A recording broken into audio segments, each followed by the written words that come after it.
জুলাই গণঅভ্যুত্থানের শহীদ ফয়সাল আহমেদ শান্তর মায়ের কান্না যেন থামছে না। ছেলে স্মৃতিচারণ করে বলেন, শান্তশিষ্ট শান্তের বুকে যারা গুলি চালিয়েছে তাদের বিচার বাংলার মাটিতেই হতেই হবে।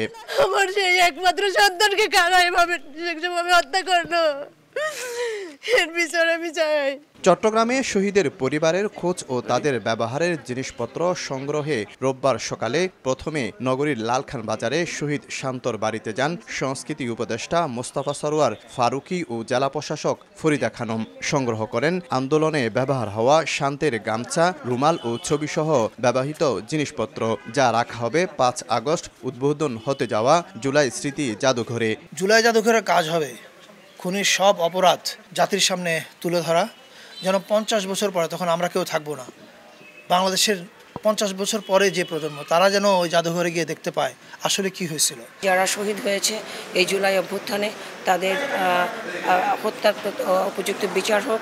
পরে নগরীর সার্কিট হাউসে দেখা করেন আরেক শহীদ ফারুকের স্ত্রী ও সন্তানদের সঙ্গে। সংগ্রহ করা হয় তার ব্যবহারের নানা জিনিসপত্র।